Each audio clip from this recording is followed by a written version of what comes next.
Bismillahirrahmanirrahim. Assalamualaikum warahmatullahi wabarakatuh. Alhamdulillahi rabbil alamin. Nahmaduka rabbi kama yanbaghi li jalali wajhika al-karim wa 'azim sultanik. Allahumma salli ala rasulika wa 'abdika wa nabiyyika Muhammadin wa ala alihi wa ashabihi wa man ihtada bi hadihi wa sanna bi sunnatihi ila yaumiddin. Allahumma 'allimna ma yanfa'una wa anfa'na bima 'allamtana. وزدنا علما يا رب العالمين. رب اشرح لي صدري ويسر لي أمري واحلل عقدة من لساني يفقهوا قولي أما بعد. Bagaimana kabar Bapak Ibu? Puasa lancar ya? Alhamdulillah. Sekarang kita sudah masuk puasa ke berapa?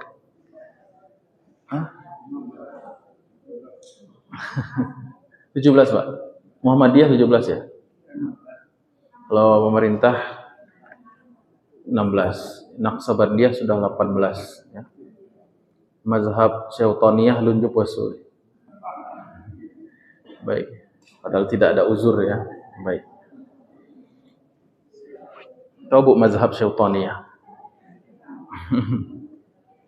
Pengasasnya yang mendirikan mazhabnya syaitan, yang menyesatkan manusia untuk tidak taat pada Allah. Baik. Kita lanjutkan. Mohon maaf ya, masih melanjutkan ayat-ayat tentang puasa ya. Ayat 187 sekarang ya. Mohon maaf, misinfo. Ayat 100 Bismillahirrahmanirrahim. Ayat 187 Al-Baqarah ini pamungkas atau penutup dari pembahasan puasa dan kandungan fikihnya sangat banyak, makanya tidak boleh kita lewatkan. Di situ ada ahkam hukum tentang puasa, apa yang membatalkan atau mengurangi pahala puasa, ada hukum tentang sahur, bagaimana hukum tentang berbuka, kemudian hukum hubungan suami istri di bulan Ramadan, ya. Kemudian ada hukum tentang i'tikaf, ya. Jadi banyak sekali kandungannya, setengah halaman gitu. Apalagi kita sudah masuk ke setengah Ramadan akhir, maka kita penting membahas tentang ahkamul i'tikaf atau hukum mengenai i'tikaf. Mudah-mudahan kita bawa oleh-oleh yang banyak dari majelis ini. Amin ya rabbal alamin, berupa ilmu dan amal soleh. Sebelumnya kita mari membaca suratul Fatihah. Ya, berharap keberkahan surat ini dari Allah Subhanahu wa taala. Lalu kita baca langsung ayat 187 sebelah kanan atas ya Pak ya. Setengah halaman. Baik, suratul Baqarah ayat 187. Suratul Fatihah Al-Baqarah 187. Silakan diikuti bersama-sama. A'udzu billahi minasy syaithanir rajim. Bismillahirrahmanirrahim. Alhamdulillahi rabbil alamin. Ar-Rahmanir Rahim. Maliki yaumiddin. Iyyaka na'budu wa iyyaka nasta'in. Ihdinas siratal mustaqim. Siratal ladzina an'amta 'alaihim ghairil maghdubi 'alaihim waladdallin.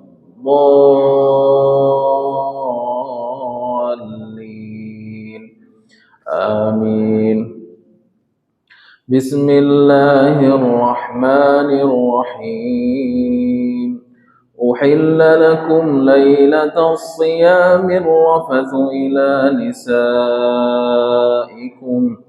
hunna libasul lakum wa antum libasul lahun. علم الله أنكم كنتم تختانون أنفسكم فتاب عليكم وعفى عنكم فالآن باشروهن وابتغوا ما كتب الله لكم وكلوا واشربوا حتى يتبين لكم الخيط الأبيض من الخيط الأسود من الفجر ثم أتموا الصيام إلى الليل ولا تباشروهن وأنتم وأنتم عاكفون في المساجد تلك حدود الله فلا تقربوها كذلك يبين الله آياته للناس لعلهم يتقون. صدق الله العظيم.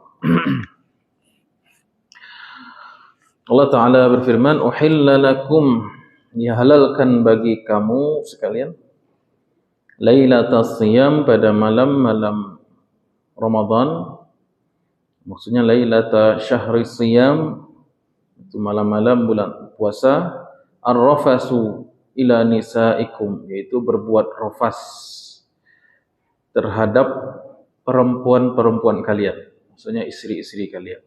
Baik. Kalimat uhilla dihalalkan. Kalimat pasif. Yang menghalalkan Allah. Yang menghalalkan adalah Allah. Dan ini akidah. Tidak ada boleh kita menghalalkan, mengharamkan sesuatu, melainkan itu hak mutlak Allah Subhanahu wa Ta'ala. Bahkan Nabi tak bisa menghalalkan, tidak bisa mengharamkan. Menghalalkan yang haram berdosa besar. Meyakini begitu juga mengharamkan yang halal lebih besar lagi dosanya. Dan tidak ada yang bisa menghalalkan dan mengharamkan kecuali Allah Subhanahu wa Ta'ala. Kemudian uhilla, dihalalkan bagi kalian. Di sini ada petunjuk bahwasanya sebelumnya ini perkara haram. Sebelumnya ar-rafas itu, mohon maaf, berhubungan suami istri itu haram pada permulaan pensyariatan puasa, baik di siang hari maupun di malam hari. Ya. Sebagian ulama mengatakan diharamkan setelah sholat isya ke atas sampai sahur. Jadi sebelumnya yang dikenal dalam Islam, permulaan Islam pensyariatan puasa Ramadan adalah menahan segala bentuk aktivitas nafsu, pemuasan hawa nafsu, syahwat. Ya. Boleh makan, melampiaskan nafsu, makan, minum dan berhubungan maghrib sampai isya. Tipis, pendek sekali waktunya. Selama seseorang itu belum tidur atau setelah ba'da isya. Ini ketentuan di awal Islam. Ya. Maka turunnya ayat ini memiliki asbabun nuzul. Memiliki asbabun nuzul. Ya. Asbabun nuzulnya disebutkan oleh para ulama dalam Sahih Bukhari, Muslim dan kitab tafsir, yaitu ada 2 atau 3 tokoh. Yang pertama adalah seorang sahabat bernama Qais bin Surmah. Siapa nama ibu? Qais bin Surmah, pakai sod, Surmah atau Sormah. Yang mana Qais ini pulang letih bekerja, pulang ke rumah satu ketika bulan Ramadan, ini ceritanya Pak Ibu. Kemudian sampai di rumah, dia menanyakan kepada istrinya, sudah ada makanan babu kolom, kalau bahasa kitanya takjil ya. Meskipun saya tidak setuju dengan nama itu ya, tapi gimana lagi, udah jadi budaya. Ya, takjil artinya bersegera, artinya sebenarnya bukan nama makanan. Makanan pabukuan itu bahasa Arabnya wajibatu iftar shaim, wajibatul iftar. Itu sebenarnya wajibah al-iftar. Ya, cuman kenapa penyerapannya jadi salah, jadi takjil ya. Takjil artinya penundaan, ta'jil penyegeraan. Itu artinya. Ya. Malah itu salah lagi tuh, takjil pula orang nyebutnya kan. Takjil itu penundaan. Ta'jil yang betul itu ta'jil artinya penyegeraan. Baik. Ada pabukuan enggak di rumah? Itulah kira-kira kata Qais kepada istrinya. Kata istrinya, "Ntar saya cari dulu. Saya usahakan dulu." Dicari-cari, Qais sudah letih bekerja, ternyata belum ada makanan, istrinya mungkin susah waktu itu nyari makanan, ternyata Qais tertidur. Maka lalu, saking letihnya dia tertidur. Kemudian istrinya bawa makanan, sampai rumah, dilihat suaminya sudah tertidur. Makanya ketika begitu tahu istrinya pulang, dia terbangun, tersinta, ya, bangun terjaga dia. Kemudian istrinya berkata, "Waduh, malang nian nasib kamu. Sudah tertidur berarti tidak boleh lagi makan, minum dan seterusnya." Ya. Maka Qais siang harinya besoknya dia pingsan gara-gara apa? Gara-gara dia kehilangan apa? Tidak ada tenaga karena dia tidak makan, tidak berbuka, kemudian dia berpuasa pada hari itu dia tidak kuat. Maka di siang hari ketika waktu zuhur dia pingsan. Ya, dia pingsan, lalu dia kadukan kepada Rasulullah Shallallahu Alaihi Wasallam, bahwasanya tadi malam saya tidak bisa buka, tidak bisa makan disebabkan karena saya sudah apa namanya tertidur duluan. Ya, kalau sudah tidur duluan atau sudah sholat isya, maka tidak boleh lagi makan dan minum. Ketika itu puasa adalah menahan sepanjang siang, kemudian berbuka maghrib sampai isya atau sampai tertidur, setelah itu tidak makan lagi. Itu puasanya seperti itu. Nah, Qais datang ke rumah, istrinya tidak ada makanan, sedang nyari makan, pulang ke rumah, ternyata dia sudah tidur, maka dia tidak boleh lagi makan dan minum. Maka besoknya dia puasa, tetap bekerja seperti biasa, waktu zuhur pingsan dia. Lalu hal itu dikadukan kepada Rasulullah Shallallahu Alaihi Wasallam. Berarti dia berpuasa sudah berapa lama itu Pak Ibu? Ya hampir berapa? Berapa jam Bu? 36 jam. Ya pingsan dia. Dia mungkin kerjanya juga berat gitu kan. Dia mungkin buruh tani atau semacam. Baik. Itu kasus yang pertama. Kasus yang kedua, ini ada dua atau tiga sahabat yang melakukan yang sama, yaitu Umar bin Khattab radhiyallahu anhu. Umar bin Khattab radhiyallahu anhu berpuasa, kemudian berbuka di waktu maghrib, mungkin juga sholat isya, mungkin juga tarawih atau sholat gitu kan, sholat malam di awal waktu itu belum ada tarawih, adanya sholat qiyamul Ramadan saja namanya. Kemudian setelah itu tidur, kemudian sama istri tidur. Kemudian di tengah malam dia terbangun, lalu mendekati istrinya. Maksudnya paham Bapak Ibu ya? Nah, dia berhubungan dengan istrinya, kemudian dia merasa bersalah sekali waktu itu. Siang hari dia mengadu pada Rasulullah, ya Rasulullah, saya melakukan dosa besar. Apa itu? Tadi malam khilaf, saya sudah tidur, lalu saya menjima atau berhubungan dengan istri saya. Bagaimana ini ya Rasulullah? Adalah satu seorang sahabat tapi tidak tahu namanya siapa, juga melakukan yang sama ternyata. Maka turunlah ayat surat Al-Baqarah ayat 187. Hillalakum lailatas siyami rafasu ila nisaikum hunna libasul lakum wa antum libasul lahunna, seterusnya.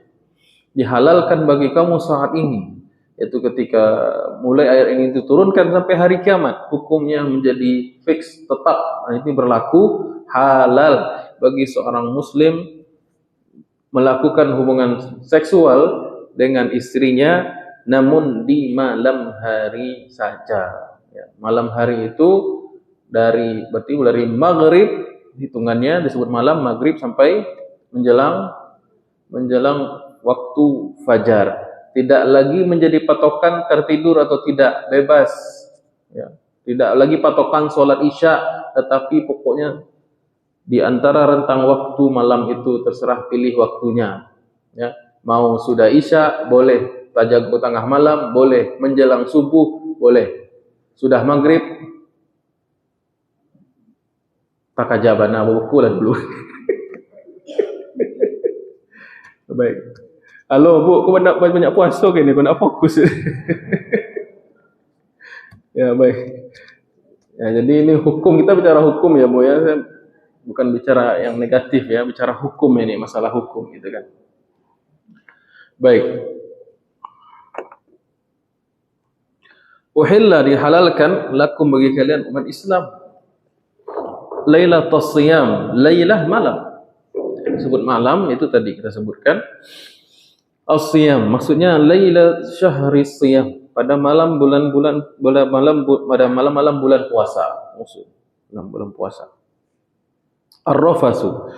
Ar-rafas ini secara bahasa artinya bersenang-senang, artinya. Secara bahasa artinya bersenang-senang. Tapi digunakan dalam bahasa kinayah bermakna hubungan seksual. Jadi kalau Quran itu mengajarkan kita adab, hukumnya jelas, tapi cara penyampaian Quran itu begitu sopan, ya, tidak vulgar. Ya. Ya, begitu juga ayat-ayat yang lain seperti fala tubashiruhunna, jangan kamu sentuh mereka. Maksudnya jangan berhubungan itu maksudnya.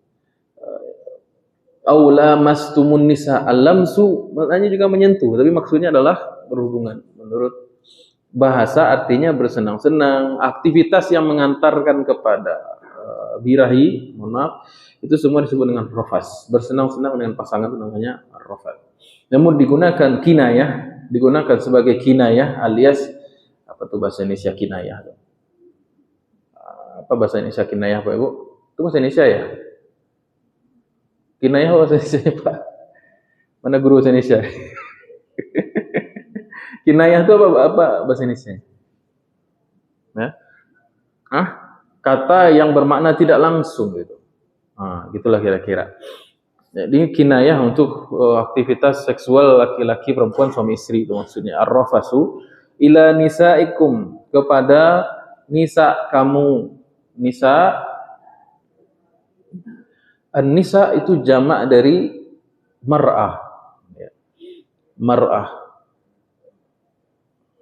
Nisa jamak dari mar'ah. Ya. Mungkin sedikit sekali dalam bahasa Arab itu tak ada hubungan antara kata yang mufrad, tunggal dan jamaknya. Di antaranya kalimat perempuan. Perempuan itu kalau laki-laki bentuk tunggalnya rojulun, rojul. Tapi kalau jamaknya rijal, masih ada hubungannya, masih ada patternnya, masih ada polanya. Tapi kalau perempuan tidak bisa ditebak. Tunggalnya mar'ah, jamaknya nisa, ada hubungan tuh. Ya. Jadi memang perempuan dari kata bahasa Arab sudah susah itu ditebak Ibu ya. Ya. Jadi an-nisa jamak dari perempuan-perempuan, perempuan-perempuan kalian. Maksudnya ialah istri-istri. Bukan sembarang perempuan maksudnya di sini ya. Istri-istri yang sah dinikahi, yang sah menurut syariat. Ya, itu yang dimaksud dengan ila nisaikum. Baik. Jadi uhilla lakum, yang menghalalkan, yang mengharamkan adalah Allah mutlak. Bahkan Nabi SAW tidak bisa menghalalkan mengharam. Sekalinya Nabi pernah ngomong, saya enggak akan makan madu lagi sampai mulai saat ini, maka ditegur sama Allah, ya ayuhan nabiyyu lima tuharrimu ma ahallallahu laka tabtaghi mardata azwajik. Wahai Nabi, kenapa kamu mengharamkan apa yang dihalalkan oleh Allah? Sekalinya Nabi ngomong, saya enggak akan makan lagi madu karena kecemburuan daripada Ibunda Aisyah radhiyallahu anha, karena Nabi mendapatkan madu dari madunya, gitu kan. Maka turun firman Allah SWT menunjukkan tidak boleh kita asal dalam menyatakan halal dan haram sesuatu. Ya. Dan kita harus tunduk kepada syariat soal halal dan haram. Itu tunduk kepada Allah, tunduk kepada Rasulnya. Ya. Karena Rasul sudah meninggal lama, maka kita tunduk kepada ulil amri. Maksudnya ialah yang mewarisi ilmunya Nabi SAW, yaitu dalam hal ini para ulama yang mu'tabar, yang beriktiraf, yang istilahnya ya bahasa Indonesia itu, yang berhak yang berhak dihalalkan haram itu ya Majelis Ulama Indonesia, kalau Indonesia itu. Jadi kalau MUI sudah bilang halal, terima itu halal, jangan kita haramkan. Kalau MUI sudah bilang haram, jangan kita terjang. Kemarin MUI sampai sekarang masih berlaku itu fatwa, mengharamkan boikot, ya, boikot dan mengharamkan seluruh produk turunan dari Israel. Ya sudah. Artinya kalau kita melanggar itu ada dua kemungkinan. Yang pertama, melanggar dengan masih memiliki keyakinan bahwasanya ini haram, maka kita fasik statusnya. Tapi kalau ada yang mengatakan, wah, pandai-pandai MUI sih mengharamkan mah, lalu kita meyakini itu halal juga, maka kita bisa kufur. Kenapa? Karena kita meyakini ada yang bisa menghalalkan dan mengharamkan selain Allah Subhanahu wa ta'ala. Bentuk nyatanya, realnya ya musyawarah para ulama. Karena memang setiap zaman, setiap waktu dan situasi, persoalan itu bermacam-macam, membutuhkan istidlal, membutuhkan ijtihad. Ya, jadi kalau MUI sudah bilang haram, ya haram. Ya, kan lama tinggal ikut selai. MUI itu tah berapa lama mereka sekolah. Ya, tah berapa lama mereka mengaji puluhan tahun, jadi kiai, jadi buya, jadi ustadz. Lalu mereka musyawarah, bukan jihad individu pula, ijtihad kolektif. Ya, sekian pala yang berpikir berdasarkan hadis Nabi dan Al-Quran dan hadis Nabi, diturunkan hukumnya dengan sekian perangkat, musyawarah, keluarlah hukum. Kita tinggal menerima saja, kenapa susah gitu kan. Ya, sebagian orang enggak, kadang ya pandai-pandai MUI aja menghalal haram katanya. La haula wala quwata illa billah. Kita tinggal menghalalkan apa yang dihalalkan Allah dan mengharamkan apa yang diharamkan Allah. Dalam hal ini yang berwenang yaitu Majelis Ulama Indonesia. Kan senang, tinggal tahu ini halal, tinggal tahu ini haram. Baik. Begitu juga yang lebih berat dari menghalalkan yang haram adalah mengharamkan yang halal. Makanya kalau ada sesuatu yang baru, jangan terlalu cepat reaktif gitu. Jangan terlalu cepat menghukumi. Oh ini haram. Ya, padahal belum tentu itu haram. Boleh jadi itu halal. Lalu kita menjustifikasi dia. Ini kan yang lagi ramai sekarang begitu. Ya. Dia tidak pernah mengaji atau baru mengaji, baru tobat, tidak pernah belajar ilmu syar'i. Kemudian ada yang berbeda pengamalan agama dari diri dia atau dibandingkan diri dia, pemahaman dia berbeda atau kelompok dia. Maka dia katakan ini haram, padahal belum tentu haram. Atau ini halal, belum tentu halal. Ya. Katakan saja ini ulama beda pendapat soal hukum musik misalnya. Itu kan berbeda pendapat tuh ulama itu. Ya. Tapi sekarang sebagian orang mengklaim, ya, sebagian ulama mengklaim dengan satu pendapat lalu dengan mudahnya mengatakan ini halal dan haram. Ya. Boleh tidak setuju dengan pendapat orang lain, tetapi jangan sampai kita memonopoli atau menganggap sesuatu itu haram. Ini perintah Allah padahal persoalannya masih zonniyah, belum qat'i, belum pasti, belum absolut. Ya. Nah ini pentingnya belajar usul fiqh. Baik. Kemudian uhilla lakum lailatus siyami rafatsu ila nisaikum hunna, yaitu ayyubiha lakum ayyuhas shaimun ghasyanin nisa'i fi layalis shaum. Dihalalkan bagi kalian wahai orang-orang yang berpuasa menghapus hukum sebelumnya bahwasanya memang puasa di bulan Ramadan itu benar-benar menjauhi namanya hubungan dengan istri, suami istri gitu ya.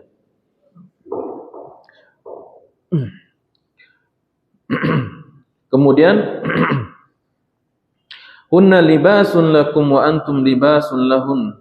Mereka, istri-istri kamu itu adalah pakaian bagi kamu dan kamu adalah pakaian bagi mereka.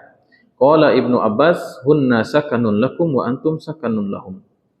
Ibnu Abbas mengatakan dianalogikannya pasangan itu seperti pakaian karena dia menenteramkan. Karena pasangan itulah yang menenteramkan.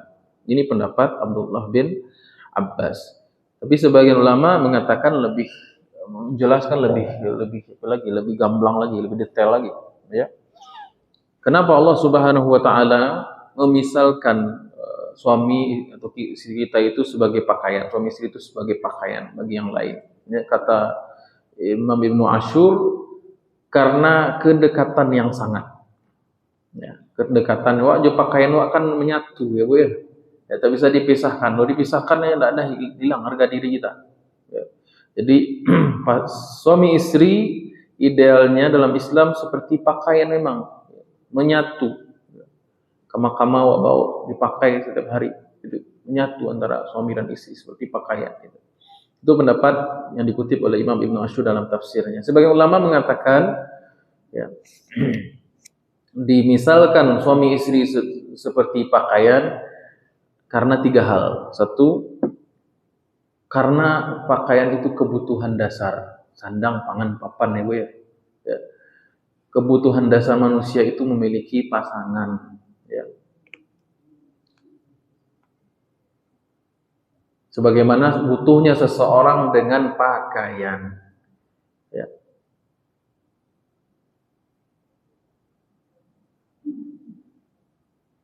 Bahkan kebanyakan hewan itu terlahir langsung dengan pakaian, Bu. Ya. Nah, kalau manusia pakaiannya diusahakan, ya.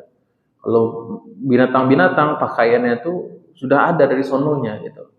Ya, karena mereka tidak ada yang jadi penjahit kan, ya. Sudah ada aja pakaiannya. Mohon maaf, monyet gitu kan. Monyet tuh bulunya itu tuh pakaiannya. Sekalinya bulu monyet itu dicabut atau bulu gorila itu dicabut, nah, itu mereka kedinginan itu, ya. Kemudian burung-burung jadi demikian. Bahkan ada pakaian hewan tuh yang unik ya, seperti kura-kura, ya, tebal sekali itu. pelindungnya diri dia, gitu kan. Jadi butuhnya makhluk kepada pakaian itu sunatullah. Begitu juga Allah menganalogikan butuhnya seorang kepada pasangan itu sunatullah. Ya. Baik.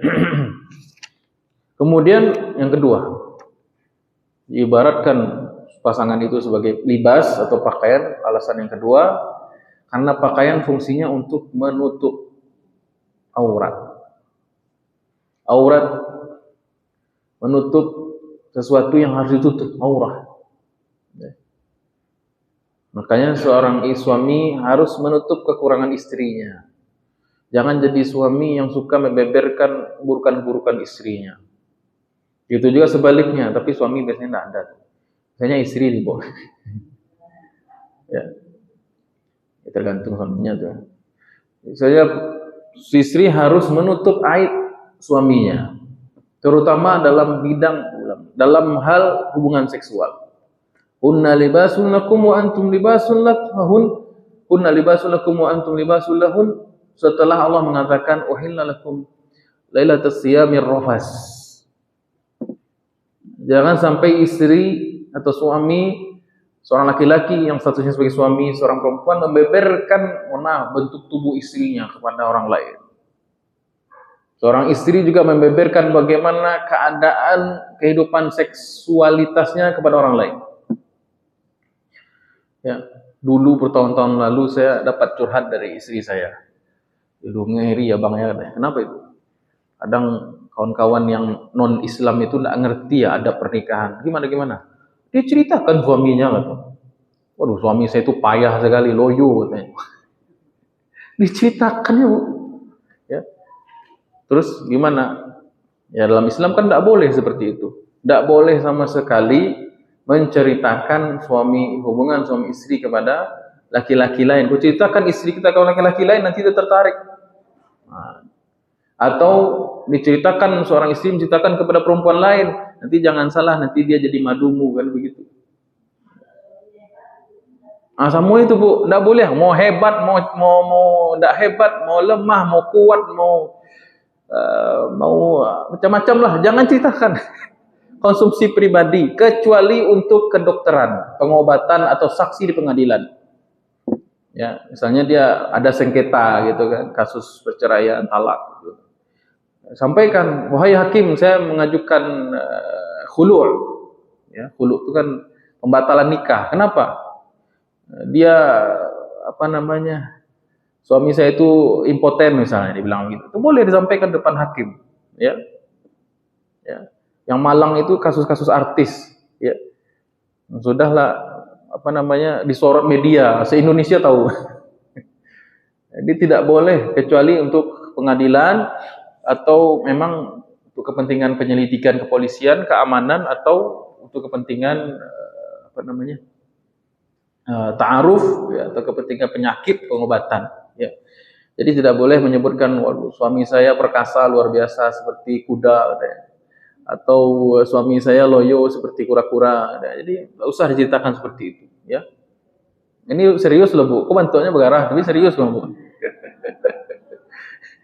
Ya, kunna libasun lakum, termasuk juga aib-aib suami atau aib-aib istri yang bisa merendahkan harkat martabat suami istri bagi orang lain atau keluarga suami atau keluarga istri. Tahu kisah Nabi Ibrahim dan Ismail, Bu? Nabi Ibrahim mengunjungi rumah Nabi Ismail, anaknya, ditemui istri Nabi Ismail, pun ditanya, gimana kabar kalian? Waduh, susah. Ya, kami makan susah, kami nggak bahagia. Gimana kehidupanmu bersuamikan Ismail? Wah, susah. Istrinya ngeluh aja sih. Apa kata Nabi Ibrahim? Saya titip pesan nanti ganti pasak pintu rumah kalian. Katanya. Datang Nabi Ismail, tadi ada tamu bang, siapa? Orangnya ganteng sih, mirip-mirip engkau juga gitu kan. Tapi dah tua katanya. Terus apa dia bilang? Ganti pasak rumah, itu ayahku. Dia nyuruh aku menceraikan kamu. Kamu perempuan yang enggak mau ngeember gitu. Masalah rumah tangga disampaikan juga katanya kepada orang tua tersebut. Jadi Termasuk juga aib-aib suami atau aib badannya mungkin ya tidak boleh diceritakan. Itu adalah salah satu hukum dari Islam. Jadi hunna libasun lakum wa antum libasun lahun, diibaratkan perempuan suami istri pasangan itu sebagai pakaian. Sebab kedua apa Bu? Pak? Karena fungsi suami istri itu adalah saling menutupi kekurangan diri, kekurangan dalam finansialnya, kekurangan dalam kemampuan dia berhubungan suami istri, kemampuan ilmunya mungkin. Suami saya tuh panjang. Ya. Hindari itu Bu ya. Kemudian begitu juga sebaliknya, suami juga begitu bicarakan istrinya, ya sampaikan yang buruk-buruk ya. Pada mertua misalnya, maka di mata mertua jadi jeleknya istri itu, atau di mata mertua jadi jeleknya suami kita itu karena kita sendiri yang ember, yang ngomong-ngomong. Ini masalah serius ini. Baik. Jadi kaba'a suami awak itu dimungku orang untuk pelempok. Nah, itu Islam. Bagaimana pun dan istri kita tuh yang paling cantik, yang paling bagus. Itu dari Islam. Ya. Kemudian disamakan atau dianalogikan suami istri itu sebagai pakaian. Alasan ketiga, melindungi. Karena pakaian fungsinya adalah melindungi dari angin, dari serangga, dari apapun. Jadi suami harus melindungi istri, begitu juga istri harus melindungi suami. Ya.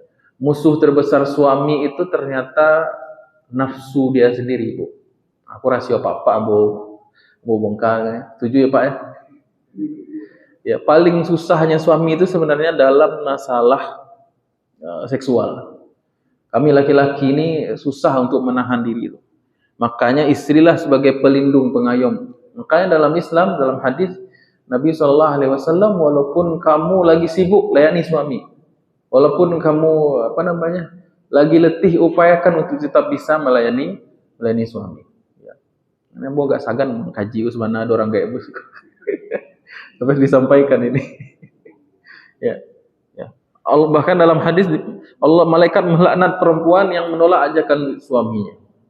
Ya, menolak ajakan suaminya. Namun di sini tentu seorang suami juga harus bijak ya. Maksudnya melihat kondisi istrinya ya, kondisinya pekerjaannya lagi berat, lagi ada masalah ya. Tentu harus ada bujukan-bujukan tertentu, ada trik-trik tertentu. Nah, mungkin dibeberkan di sini, bukan majelis itu ya. Baik, itu diantara kenapa hikmah ya disampaikan oleh para ulama, kenapa suami istri itu seperti ibaratkan seperti libas atau pakaian. Karena pakaian itu adalah kebutuhan dasar, sebagaimana pasangan butuh kebutuhan dasar. Kemudian yang kedua menutup aib dan kekurangan. Yang ketiga untuk melindungi diri dari luar ya, dari hal-hal yang luar. Ada saya tambahin satu lagi, ini versi saya tapi diibaratkan atau dianalogikan seperti pakaian karena pakaian itu simbol. Pakaian itu menunjukkan status seseorang. Ya. Pakaian itu sesuatu yang dibanggakan. Ya. Jadi kalau istri harus mengikuti bagaimana suami. Kalau suami kita harus mengerti misalnya kesibukan suami kita apa. Nah, begitu juga karakter istri harus paham itu. Jadi bagaimana orang menilai kita, itu akan ternilai juga istri di situ. Ya. Kalau bapak-bapak pakaiannya nggak rapi, itu yang karena bini itu Pak. Nah, jadi ada siapa bini itu nggak tambahin lakinya. Begitu juga perempuan pakaiannya udah jelek gitu kan, yang karena siapa pertama? Oh, ada di balanjon ya laki karena lo. Jadi ini tambahan dari saya. Karena seorang pria itu cerminan dari istrinya. Seorang perempuan itu cerminan dari suaminya.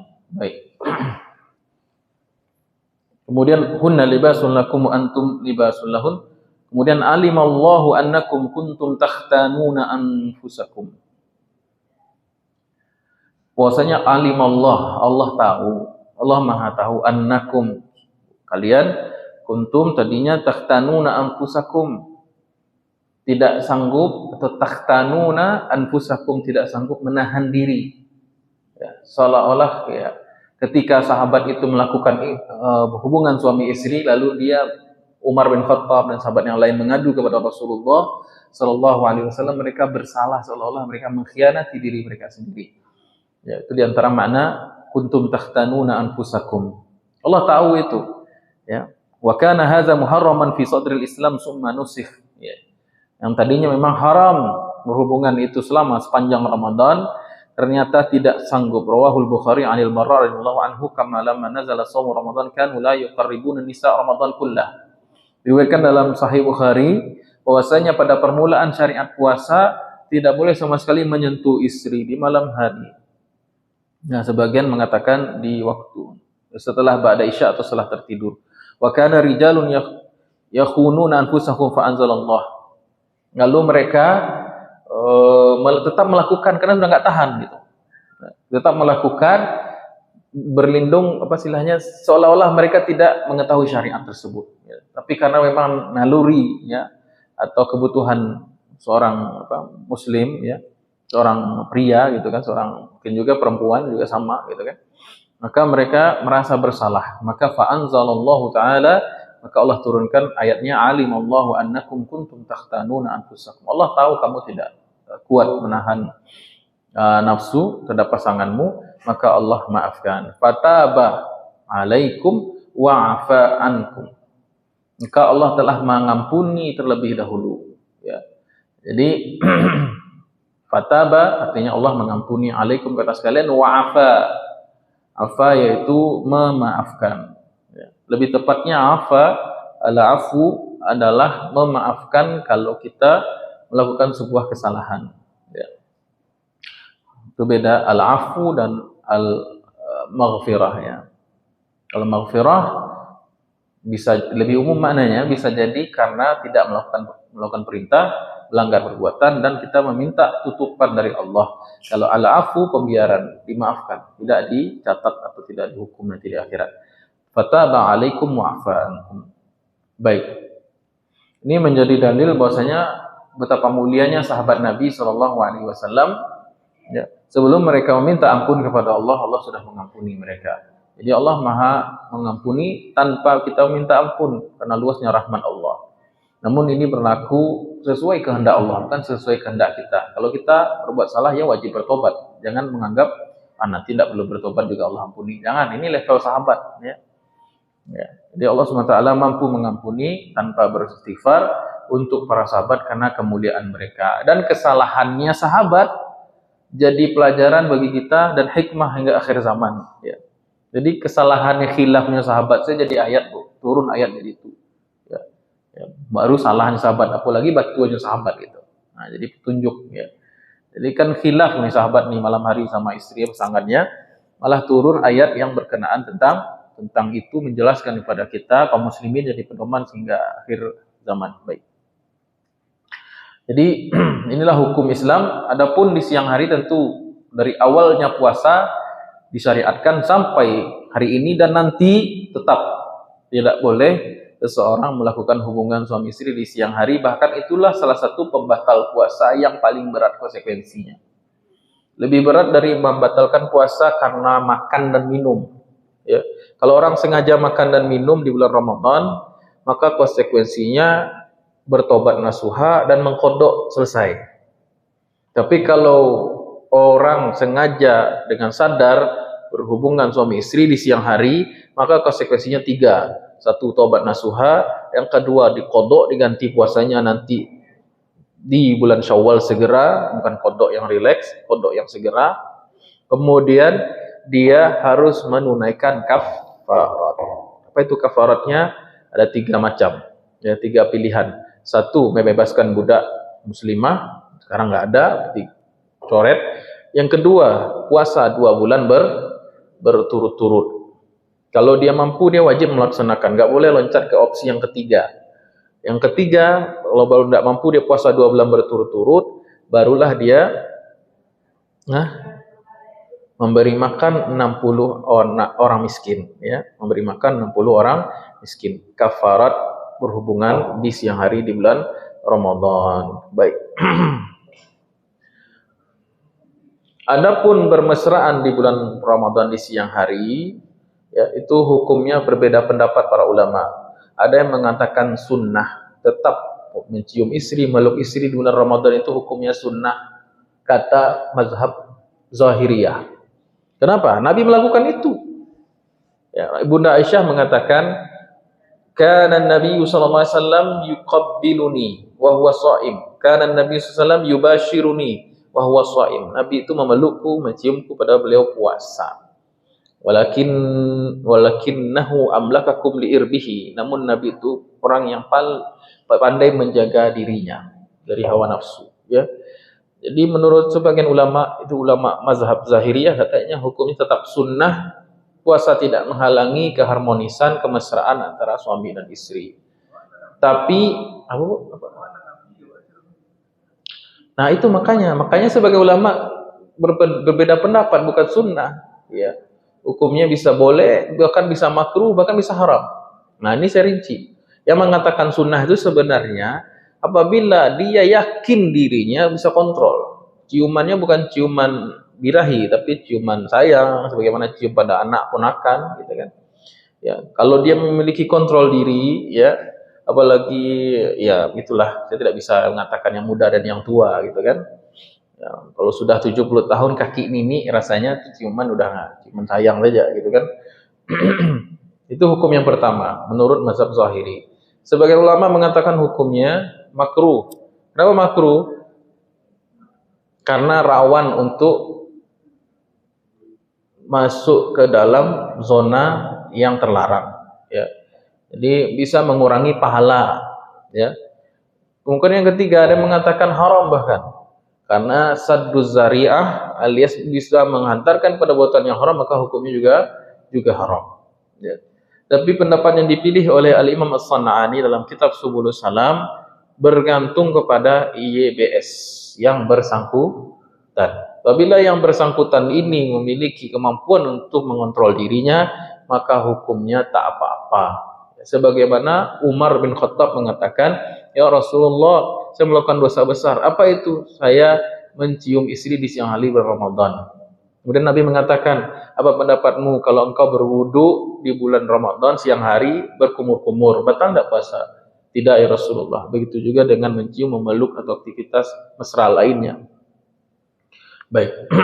Tapi kembali lagi pendapat yang paling tepat adalah tergantung situasi dan kondisi, ya. Kalau pengantin baru menikahnya di bulan akhir Sya'ban atau menikahnya di bulan Ramadan, jauh-jauh lah itu dulu. Ya, termasuk juga chatting-chatting atau video call. Misal siang bulan Ramadan dihindari karena bisa menghantarkan hal-hal yang bisa membatalkan puasa, ya. Hati-hati. Kalau terjadi kafarat, banyak itu konsekuensinya, itu repot dah sudah itu, ya. Tahanlah sampai maghrib, ya. Kemudian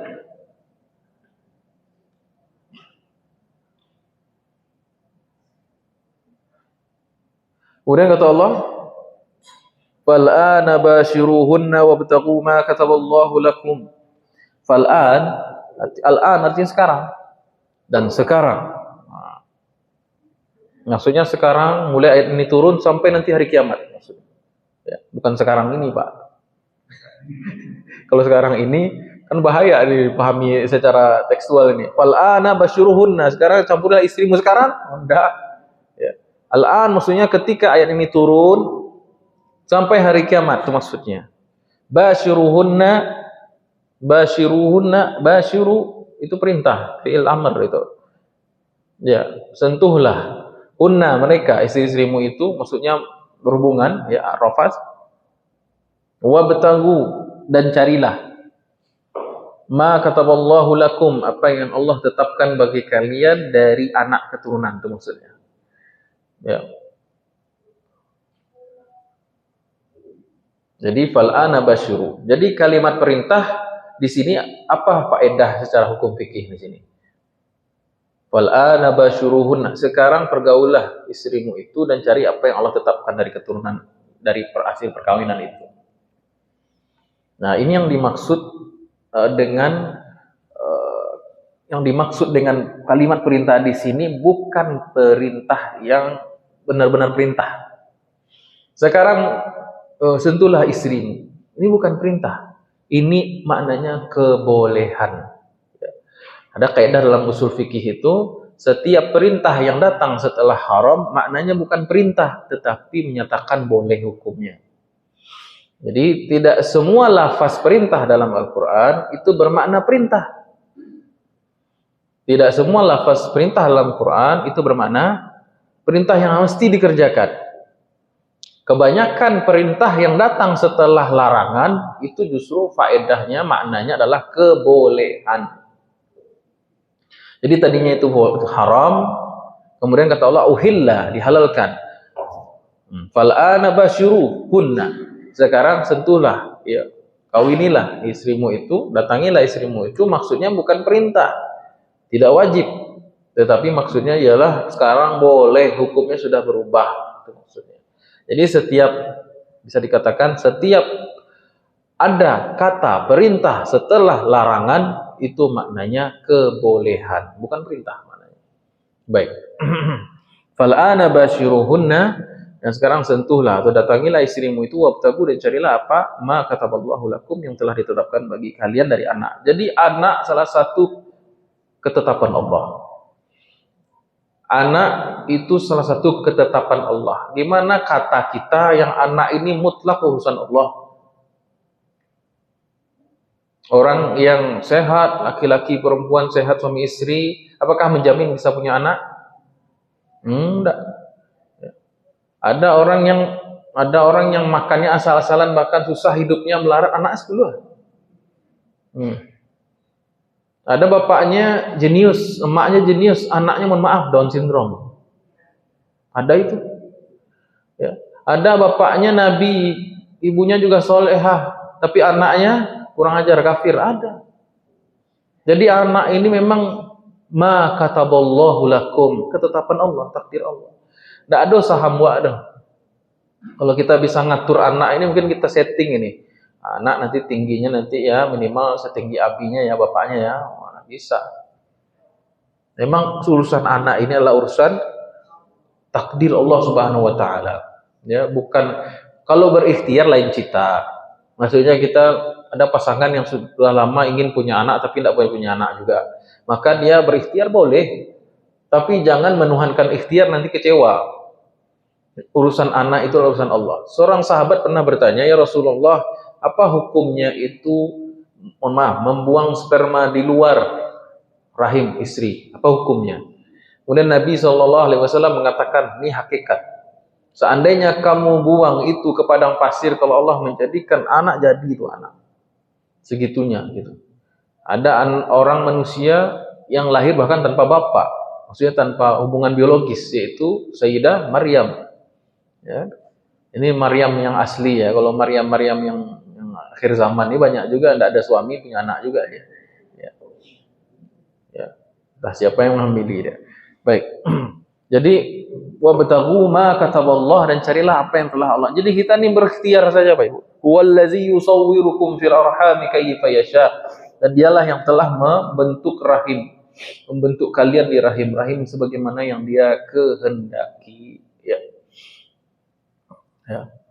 Jadi jangan komplain Bu kalau nanti, bukan kalau sebagian ibu yang sudah melahirkan ya. Jadi jangan komplain seorang perempuan muslimah hamil 9 bulan, ternyata lahir-lahir anaknya dari bapaknya. Yang capek hamil saya, yang menyusui saya, yang begadang saya, tapi anak yang lahir mirip bapaknya gitu, kan mirip ibunya gitu. Untung mirip bapaknya, nggak mirip bapak di sebelah. Ya. Ya. Jadi wabtaghu ma kataballah menunjukkan bahwasanya anak keturunan itu memang murni takdir Allah Subhanahu wa taala. Ya. Saya anak pertama, cerita sedikit ya Bu ya, ini curhat sedikit ya. Anak pertama saya itu lahir prematur, 1 kilo. Ya, padahal saya termasuk orang yang sangat menjaga makan. Itu juga ya. Dari anak lahir 1 kilo ini saya jadi ngambil pelajaran gitu, hikmah. Ternyata perlu persiapan lagi nih, istri perlu kontrol darah, cek darah semuanya. Nah, 5 tahun saya program anak kedua, supaya hati-hati untuk anak kedua. Ternyata pas lahir anak kedua, alhamdulillah normal. Tiap bulan itu kita agak takut ngecek USG karena khawatir seperti kakaknya gitu kan. Kakaknya itu bulan kedua USG kok kecil, bulan ketiga kecil, sampai dilahirkan secara sesar di usia 4 bulan. Kecil sekilo, bayangkan sebotol. Ya. Kita jadi introspeksi tuh, gimana nih bikin program anak kedua 5 tahun. Ya. Akhirnya untuk ketika hamil anak kedua istri, dicek lagi BSG normal, bagus, lahir 3 kilo, bagus. Ya, tingginya 48, bagus pokoknya. Perempuan juga. Ya. Tapi ternyata sakitnya genetis. Ya. Gimana coba? Sudah diusahakan, diupayakan yang terbaik, belajar dari anak yang pertama, tetapi memang qadarullahnya begitu. Kalau tidak beriman pada takdir, wah bisa stres gitu kan. Kayak gila ini. Ternyata penyakit anak saya itu setahun sudah dirawat dari lahir sampai sekarang, itu penyakitnya genetis, ususnya itu kurang bisa menyerap. Nah, usus kan tidak bisa itu. Kalau tidak bisa menyerap akhirnya kan masalah pertumbuhan dan lain sebagainya. Jadi saya kembali aja kepada Allah, ini takdir Allah, bukan urusan kita. Tidak ada saham orang tua, kita berikhtiar iya, tetapi kembali kepada Allah. Wa batagu ma kataballahu lakum. Baik. Kemudian bagaimana tadi? Nah, jadi di sini Islam, ya, memang tujuan dari pernikahan dalam Islam itu adalah salah satunya ialah memperbanyak keturunan orang-orang yang soleh, orang-orang yang mengucapkan la ilaha illallah, itu niat punya anak. Ya. Niat punya anak adalah untuk melahirkan generasi-generasi Islam yang melanjutkan perjuangan, sebagaimana doa Nabi Zakaria, ya. Wa inni khiftul mawaliya min wara'i wa kanat imra'ati aqira yarisuni wa yarisu min ali yaqub wa ja'alhu rabbi radiyya.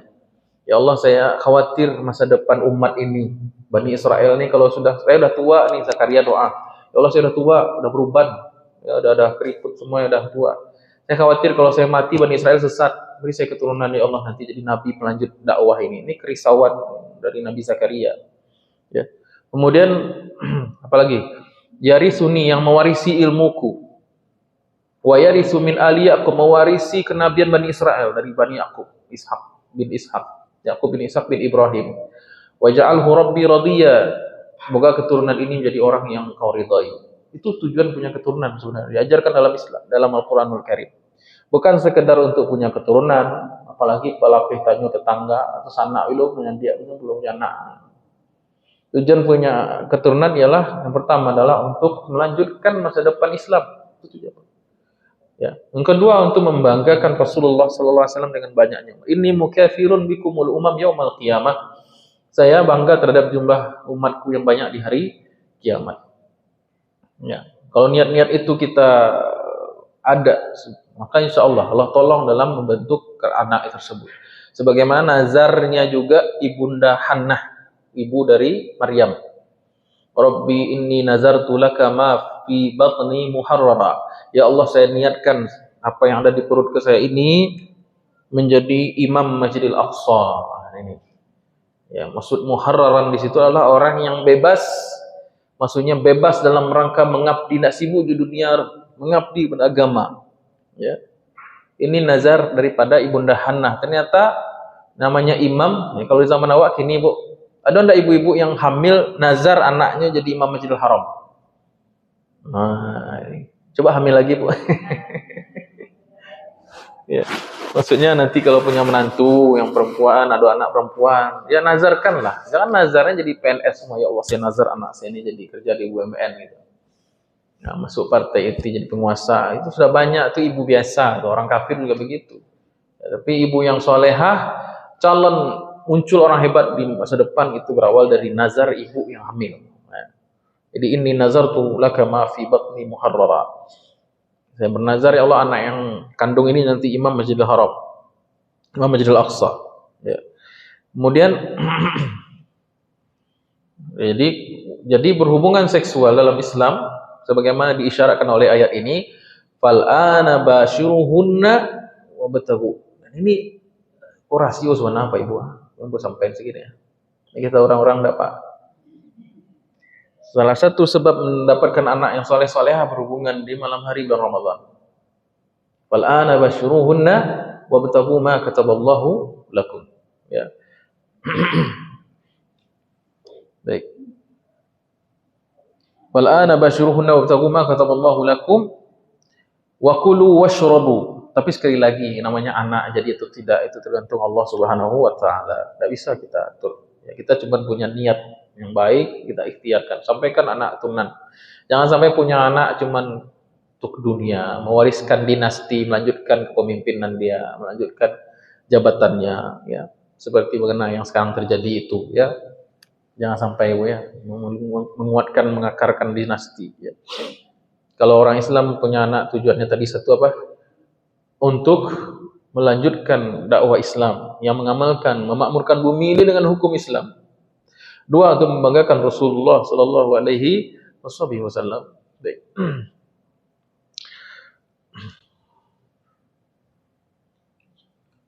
Kemudian yang ketiga, niat mempunyai keturunan adalah agar ada yang mendoakan kita menjadi amal jariah kita. Jadi ada sedekah jariah, ada amal jariah. Kalau sedekah jariah itu berhubungan dengan harta. Kalau amal jariah itu amal perbuatan, dan anak itu amal dari orang tua. Ya. Jadi meskipun kita bukan ustadz, bukan ustazah, bukan alim ulama, bukan penghafal Quran, bukan orang yang soleh-soleh kali lah gitu, bukan orang yang soleh banget gitu. Tapi kalau punya anak yang soleh, alim ulama, hafal Quran, itu otomatis ke kopi, pahalanya buat orang tua. Halo? Kok jadi diam begini nih? Jadi kalau Pak punya anak penghafal Quran, Pak, udah otomatis anak tuh mengaji, anak tuh menyampaikan Quran, itu mengalir kopi lalu pahalanya buat ibu. Karena anak itu amalnya orang tua. Bedakan tuh antara amal jariah dan sedekah jariah. Kalau sedekah jariah itu keluhan fikih, kita berinfak untuk sesuatu yang maslahatnya, manfaatnya berjalan terus, ngalir pahala pada kita. Ada yang lebih hebat dari sedekah jariah, amal jariah. Apa amal jariah? Punya anak yang soleh-soleha, itu amal jariah tuh. Terbayang? Bisa jadi, bisa juga. Ya, anak ideologis. Jadi anak biologis, ideologis. Itu dicontohkan oleh Nabi Zakaria. Maryam itu lengkap loh sebenarnya kisah Nabi Zakaria itu. Nabi Zakaria itu seorang tokoh pendidik gitu. Saya memandang Nabi Zakaria itu tokoh besar dalam pendidikan Islam. Kenapa? Dia mengkader dari segi ideologis, punya kader ideologis siapa? Maryam. Maryam itu adalah anak daripada saudara istrinya. Karena terlahir yatim, Pak Imron itu. Imron yang disebut dalam surah Ali Imron itu. Imron itu dan Nabi Zakaria itu pambayan. Imron dan Nabi Zakaria itu pambayan tahu Ibu Siti. Ibu Siti. Pembayan itu laki-laki yang sama-sama mengambil dari satu rumah. Jadi suami istri mereka itu bersaudara maksudnya. Sepupu, bukan sepupu. Tidak ada istilah bahasa Indonesia pembayan. Hah? Ya begitulah. Jadi Imron ini menikahi perempuan. Perempuan ini namanya Imron ini menikahi perempuan yang bernama Hannah binti Fakud. Jadi Pak Imron ini menikah dengan Hannah. Hannah ini punya kakak perempuan namanya Isya. Isya binti Fakud juga. Nah, kakak dari dari Hannah ini menikah dengan Zakaria, Nabi Zakaria. Jadi Imron dan Zakaria itu pembayan, sama-sama imam Masjid Al-Aqsa. Keduanya juga orang soleh, tapi bedanya Nabi Zakaria Nabi, Imron bukan Nabi, tapi sama-sama imam, pimpinan sholat jamaah, pemimpin Masjid Al-Aqsa. Nah, ketika Hannah istri daripada Imron hamil, Pak Imron meninggal dunia. Dan Hannah itu bernazar, nanti nak yang di kandungan ini, nak kamu jadi imam ya, pemimpin umat, nanti gantiin bapakmu. Melanjutkan suami atau pamanmu, pamanaan itu Nabi Zakaria. Ternyata hamil perempuan, lahir Maryam. Yang jadi imam kan laki-laki, yang muazin kan laki-laki. Nggak bisa laki-laki perempuan jadi imam di masjid raya. Apalagi masjid pusat dunia waktu itu pusat Islam dunia. Ya, ternyata perempuan dalam kondisi sudah yatim kan? Imron sudah meninggal, bapaknya meninggal. Maka Nabi Zakaria yang memelihara. Nah itu. Secara bukan biologis, Maryam itu bukan anak biologis Zakaria, anak ideologis iya. Wa kaffalaha Zakaria fa ambataha nabatan hasana. Jadi biaya nafkah dia, makan dia, itu pendidikan dia, ilmu dia tuh diturunkan dari Zakaria ke perempuan ini.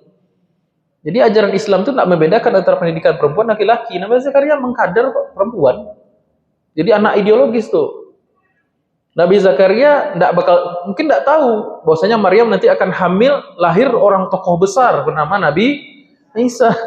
Ini Nabi Isa itu secara tidak langsung adalah amal jariah Nabi Zakaria.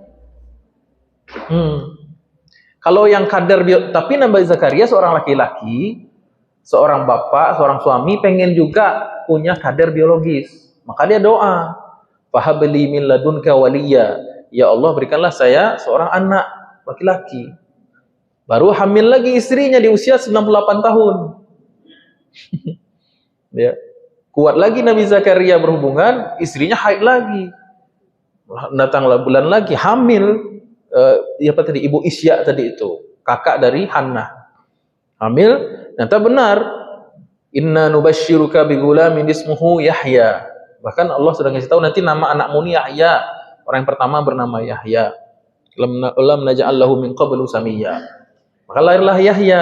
Yahya ini sapangke pula dengan lahirnya Nabi Isa. Makanya mereka sezaman tuh. Ya, jadi dua-duanya ini buah dari kaderisasi Nabi Zakaria. Yang satu kader anak biologis, yang satu kader anak ideologis. Nah, itu. Jadi jangan sedih kalau kita tidak punya anak keturunan. Masih ada ladang dakwah yang lain. Masih banyak bisa dikader. Mungkin kita tidak bisa, tapi anak-anak keturunan bisa. Baik. Kok sampai ke sana ya? Udah hampir habis ini waktu. Baik. Wa kulu washrabu hatta yatabayyana lakumul khaytul abyadu minal khaytil aswadi minal fajr. Makan dan minumlah. Sekali lagi, ini bukan perintah, tetapi ini kebolehan. Karena sebelumnya ada larangan, makan dan minum di siang hari, kemudian kulu washrabu, silahkan makan dan minum boleh. Ya. Hatta, sampai kapan batas waktunya? Ya. Hatta di sini bukan dari maghrib makan sampai fajar, enggak begitu. Maksudnya itu ini rentang waktunya gitu. Ya. Makan dan minumlah. Ya, jadi dijelas. Kalimat basyiru wabtagu itu kalimat yang berhubungan dengan hawa nafsu di bawah perut. Kulu washrabu berkaitan tentang kebolehannya memenuhi nafsu perut. Nah, itu. Jadi sebagaimana jima boleh antara waktu malam-malam Ramadan, begitu juga makan dan minum bebas. Maghrib boleh makan sampai nanti sebelum fajar. Hatta yatabayyan, sampai jelas bagi kalian. Khayt itu artinya benang, abyad putih, khaytil aswad adalah benang hitam. Minal fajri itu waktu fajar. Jadi dianjurkan menyegerakan makan apabila summa atimmu siyama ilal lail, sempurnakanlah puasa itu sampai waktu malam yaitu maghrib. Ya. Dianjurkan disunahkan untuk ta'jil, menyegerakan berbuka apabila sudah pasti waktunya masuk. Ya. Waktu masuk ini sekali lagi saya tegaskan bukan patokannya azan. Azan itu biasnya tinggi. Ya, yang satu garinnya ada masalah di mic-nya, yang satu garinnya mencret, yang satu garinnya makan-makan dulu, ada satu garinnya salah info, salah baca imsakiyah, terlalu tinggi biasnya. Maka patokan kita adalah imsakiyah. Itu patokannya. Baik. Boleh kalau ada orang yang cadia buruk, gitu kan? Nah, kalau babuko ditunggunya azan yang paling duluan. Nah, kalau nanti menahan sahur yang paling terakhir. Ini santiak buruk, rugi. Apa Bu? Tidak boleh. Makanya sekali lagi yang menjadi patokan start, finishnya puasa itu adalah imsakiyah. Kan kita bisa lihat tuh, subuh sekarang berapa? Fajar 5.10 ya sekarang ya. Berarti 5.10 itu udah masuk, berarti sudah mulai menahan tuh. Kalau kita masih makan, ngunyah, makan, nelan, minum itu 5.10 itu, saat itu juga batal puasa kita. Atau berbuka sekarang 6.30 ya, atau 6.29 ya, 18.30. Nah, 18.29 kita buka nih. Walaupun ada azan samping kita nih, kita buka, berarti puasa hari itu gagal. Jadi patokannya adalah imsakiyah. Azan itu terlalu tinggi biasnya, kesalahannya, errornya tinggi, galatnya tinggi. Oh, bukan nggak akurat, kan yang azan itu manusia. Hah?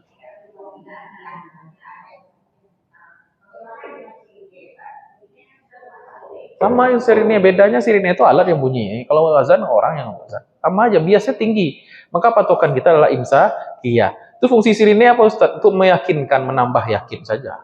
Azan itu menambah yakin saja. Nyampang beku mati lampu babu, nak do sirine, nak do azan, bawa apa buku? Balik ke imsakiyah. Makanya untuk amannya puasa, berhentilah makan 10 menit sebelum waktu azan. Sebagaimana itu sunnah Nabi SAW. Nabi berhenti makan tuh 15 menit, 10 menit sebelum azan. Itu amannya begitu.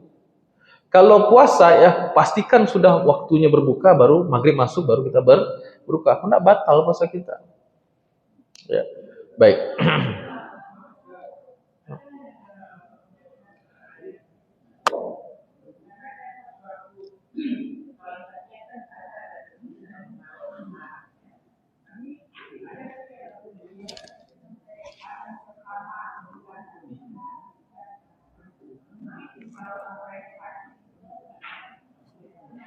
Tidak benar itu, Bu. Salah total itu. Gawat itu. Yang ada hadis yang mengatakan Rasulullah SAW bersabda, "Wa idza sami'a ahadukumud nida wal ina'u fi yadihi wala fala yadh'ahu hatta yaqdi hajatahu." Ada hadis begitu.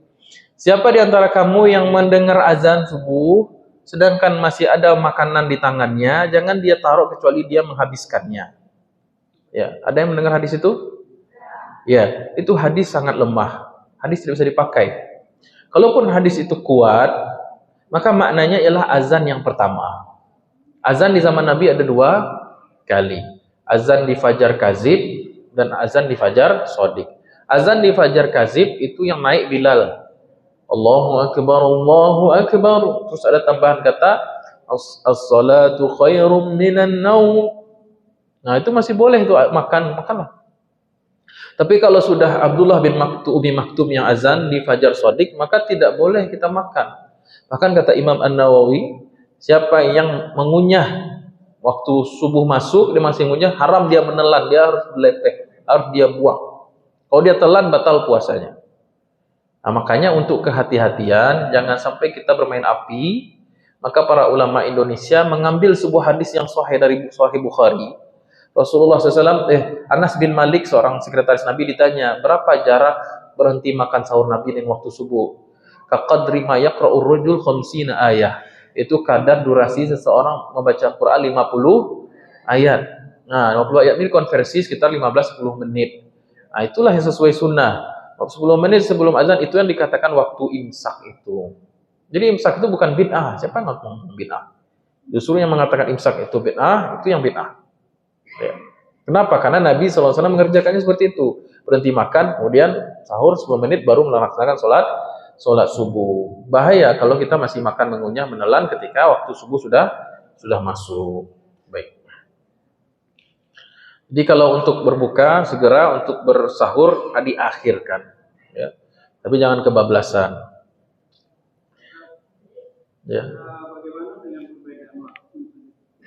Perbedaan waktu apa, Pak?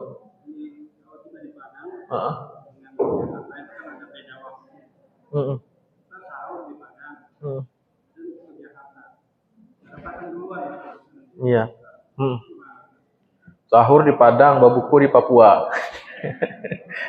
Singkat puasanya itu. Jadi bagaimana tuh puasanya? Baik, puasa ini, hukum makan sahur dan berbuka ini sesuai dengan di mana kita tinggal. Kalau kita bersahur di Padang, di Aceh, terus kita ada keperluan safar ke Surabaya misalnya. Patokannya bukan jam durasi, Pak, di mana kita tinggal. Nah, kalau kita sudah terbang ke Surabaya, berarti kita mukim di Surabaya. Ya udah, hukum yang berlaku di Surabaya. Ya. Nah, jadi tidak apa-apa, Pak. Jadi kalau yang mau puasanya singkat-singkat, ya udah travel aja jauh-jauh tuh kan. Sahur di sini nanti bukanya makin ke timur gitu. Ya. Baik. Jadi wakulu washrabu, makan minumlah hatta yatabayyan, jelas benang putih, benang hitam. Nah, ada seorang sahabat yang mu'allaf baru masuk Islam, namanya Adi bin Hatim. Ya, ini riwayatkan dalam tafsir ya. Ada seorang sahabat dia baru masuk Islam namanya Adi bin Hatim. Anak dia seorang Nasrani, tadinya dia agamanya Nasrani, Kristen. Anak seorang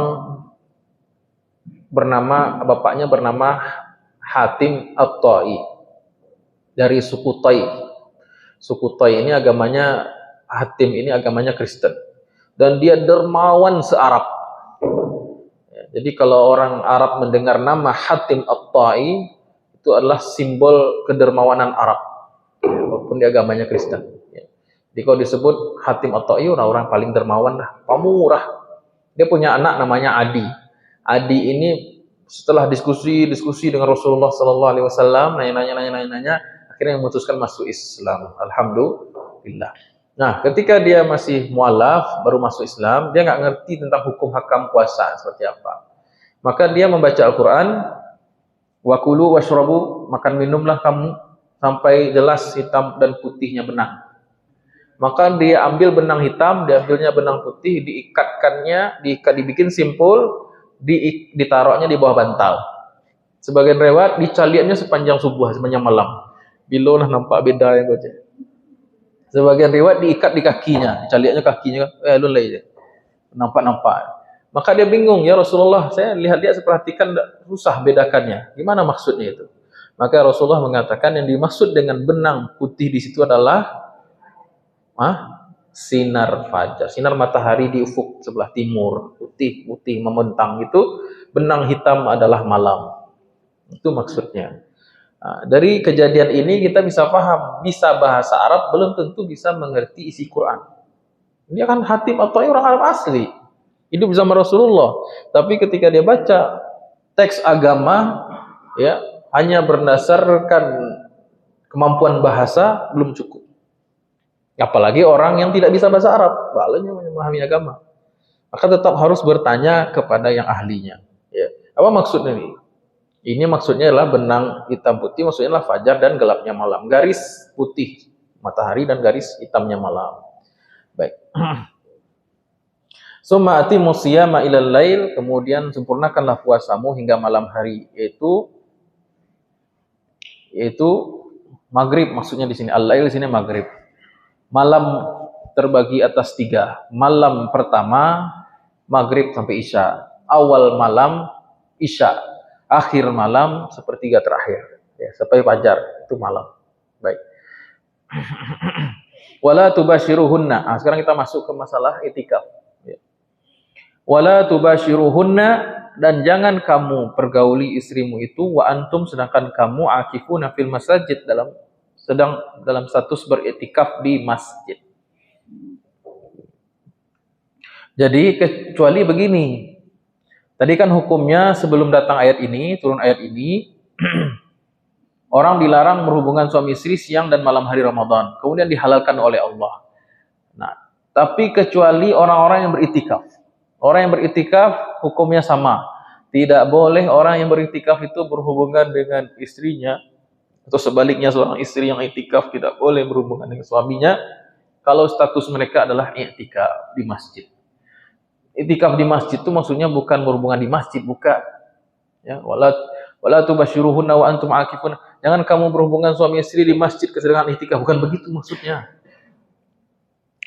Maksudnya ialah iktikaf itu punya hukum-hukum tersendiri, ketentuan sendiri. Apa itu iktikaf? Iktikaf itu secara bahasa artinya bertaut, berdiam diri dan bertaut kepada sesuatu. Itu iktikaf. Tapi istilah iktikaf ini adalah istilah khusus dalam syariat ibadah, yaitu seseorang yang orang yang berdiam diri di masjid. Orang yang berdiam diri di masjid dengan niat mendekatkan diri pada Allah, itu iktikaf. Orang yang berdiam diri di masjid dengan niat mendekatkan diri pada Allah SWT.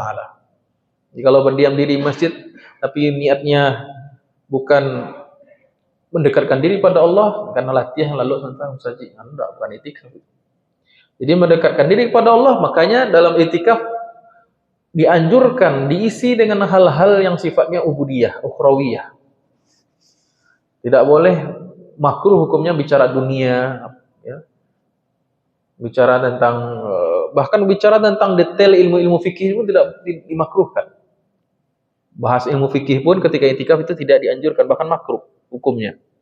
Jadi memang murni seperti salat 5 waktu, kemudian zikir, salat qabliyah ba'diyah, kemudian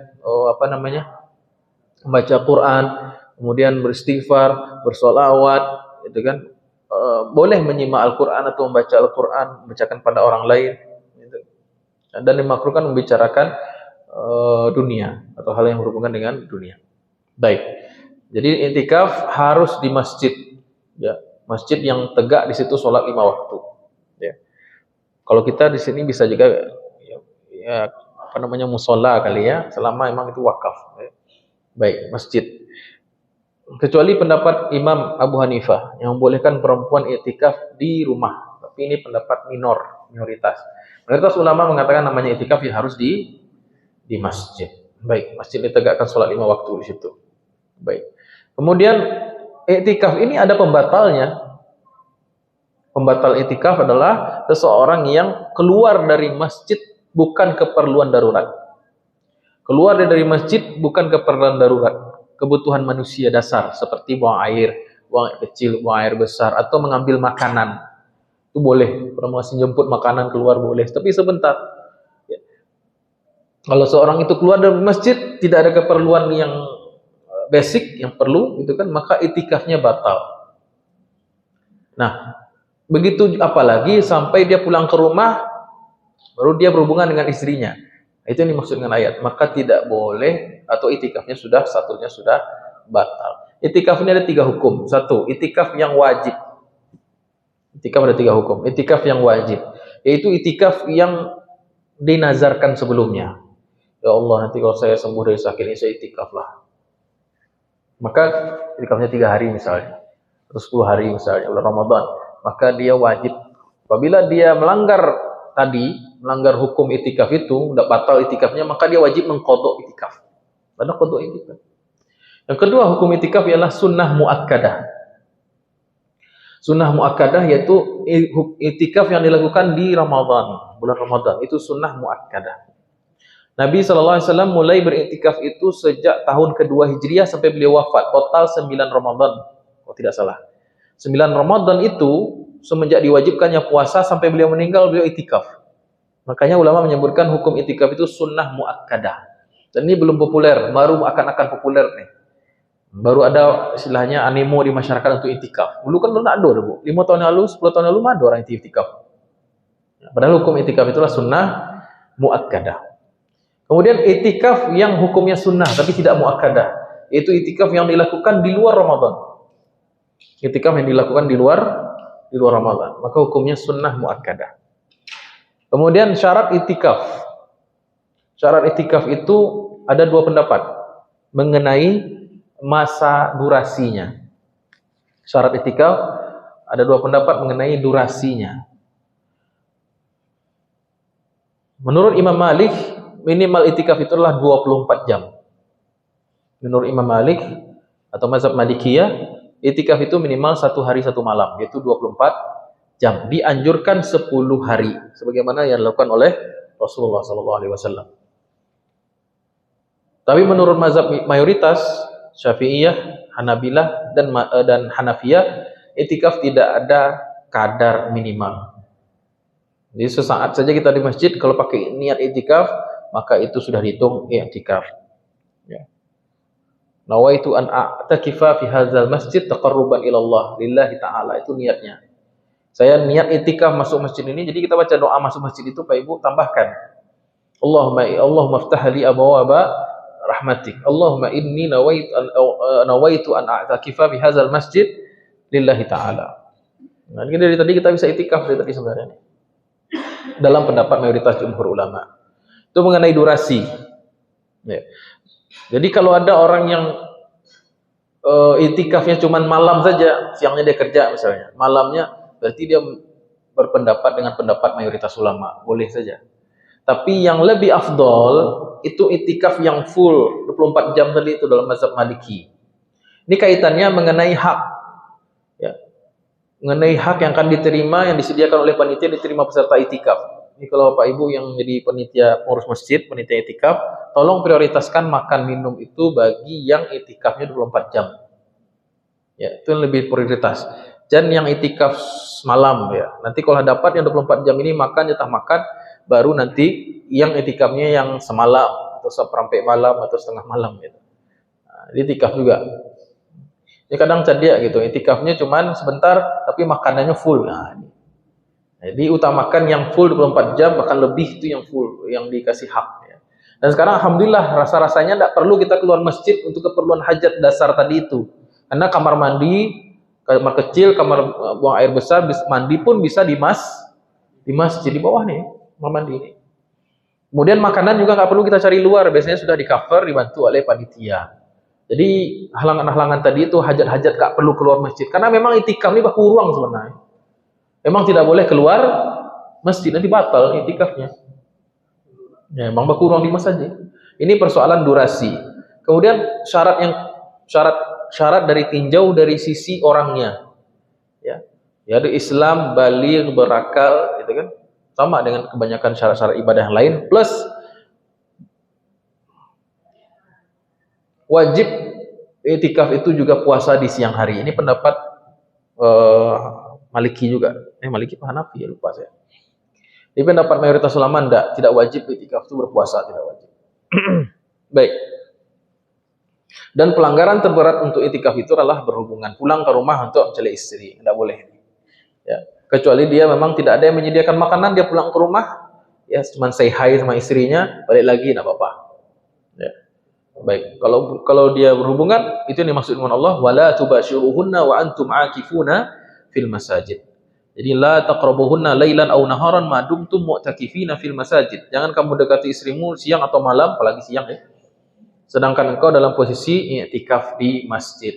Dan i'tikaf boleh laki-laki perempuan. Karena di zaman Rasulullah SAW, istri-istri Nabi itu i'tikaf di Masjid Nabawi, bukan di rumah. Makanya pendapat mayoritas ulama itu lebih kuat. Ya, yang mengatakan i'tikaf itu hanya di masjid, tidak berlaku di rumah. Kalau seandainya i'tikaf itu boleh di rumah, bagaimana pendapat mazhab Hanafiyah, maka istri-istri Nabi akan i'tikaf di rumah di kamar mereka sendiri. Tapi pada faktanya istri-istri Nabi i'tikaf di masjid, tapi dengan syarat dibikin tirai, ditutup. Ditutup karena nanti laki-laki kan masuk banyak. Nggak ditutup. Nah, selama aman dari fitnah ya, aurat tidak nampak, maka ditutup, maka itu boleh i'tikaf demikian. Apalagi aman, ya aman. Jadi tidak ada yang menghalangi i'tikaf bagi perempuan, boleh hukumnya i'tikaf bagi muslimat. Tilka hududullah, itulah had ya, had itu batasan. Inilah hudud, jamak dari had, artinya inilah batasan-batasan Allah, larangan-larangan Allah. Fala taqrabuha, jangan kamu dekati. Yang mana itu? Yaitu mendekati istri atau suami berhubungan, enggak boleh. Wala taqrabuha. Kemudian kadzalika yubayyinullahu ayatihi linnasi la'allahum yattaqun. Demikianlah Allah menjelaskan ayat-ayatnya kepada manusia agar mereka bertakwa. Bertakwa dalam hal apa? Semuanya tadi itu. Bertakwa dalam hal menghalalkan dan mengharamkan. Bertakwa dalam hal tidak berbuat rafas di siang hari, apalagi di siang hari. Bertakwa dalam menjalankan puasa. Hati-hati, takwa itu kan artinya takut, hati-hati, waspada. Takut kapan berhenti makan dan kapan berbuka. Hati-hati itu. Bertakwa dalam hal status kita sebagai istri, bagaimana menjaga suami pun begitu menjaga bagaimana menjaga istri. Bertakwa dalam hal apa? Semuanya. Jadi kalau ada kalimat perintah takwa di ujung ayat, maka takwa yang di situ harus dikembalikan ke penjelasan ayat secara umum, secara seluruhnya, secara utuh, gitu kan? Bertakwa dalam apa lagi? Bertakwa dalam persoalan hukum i'tikaf. Jadi semuanya itu diurutkan lagi. Nah, bertakwalah kepada Allah karena Allah sudah menjelaskan ayat-ayatnya. La'allahum yattaqun. Ada pertanyaan sampai sini, Pak Ibu? Oh banyak. Ibu di belakang tulis ya.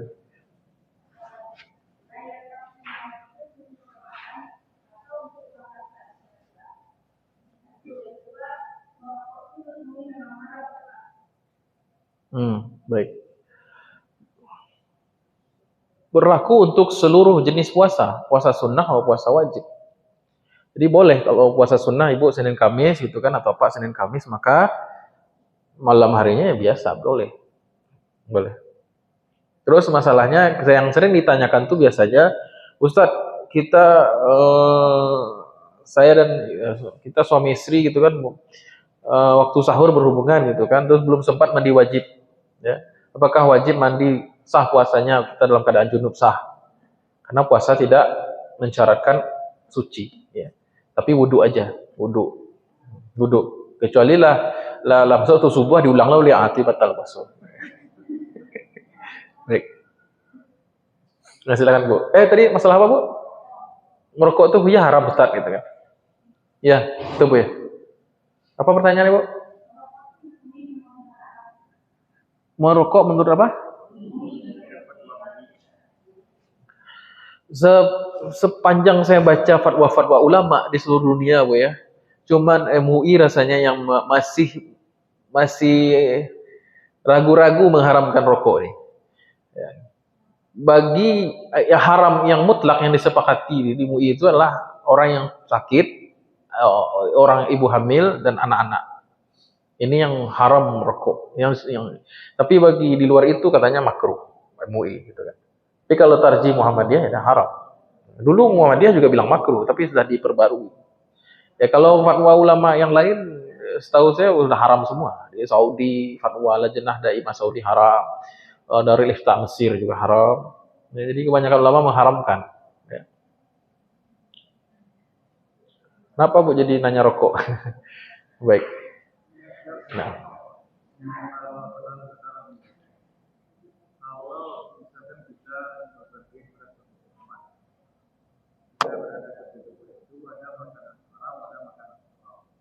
Saya khawatirkan kan itu Pak, pembuatan makanan halal kalau dicampur sama orang itu gimana ya? Jadi posisinya kita ke suatu daerah, di situ ada stand makanan halal, ada stand makanan haram. Terus proses pembuatannya tidak berbeda karena mungkin satu tempat. Lalu ke dapur. Biasanya kalau orang sudah bisa menulis ini halal itu kan, mereka seharusnya sudah tahu itu dari prosesnya, bahannya semuanya halal. Ya, kecuali begini, kita tahu saat kita masuk ke restoran, ke tempat makan yang sama, tiba-tiba dia bilang, wah ini menunya itu bercampur gitu. Padahal gitu restorannya sama gitu kan, nah, itu baru khawatir gitu. Tapi kalau sudah berbeda ininya tempat penjualannya, mungkin caranya juga berbeda itu. Ya. Misalnya kita jalan ke Singapura.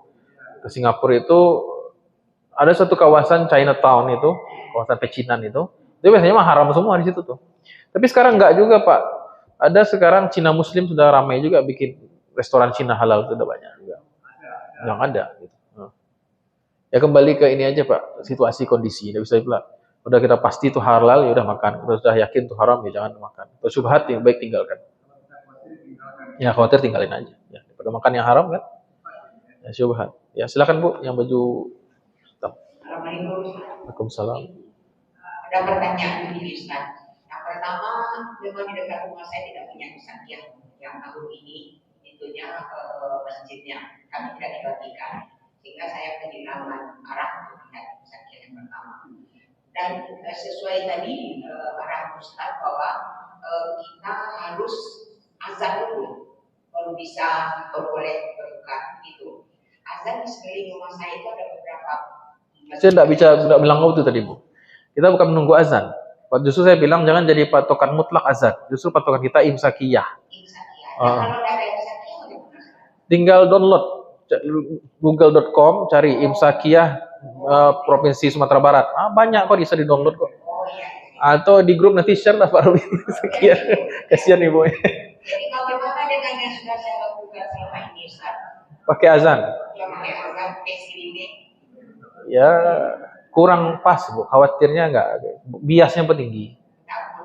Iya, harusnya sakit aja. Nah yang kedua masalah tentang Ustaz, eh, khusus untuk wanita Ustaz. Kan itikaf ini tujuannya untuk mendapatkan malam Lailatul Qadar kan gitu Ustaz. Nah, malam Lailatul Qadar itu kan jatuhnya setiap tanggal-tanggal ganjil. Nah, bagaimana dengan tanggal genapnya?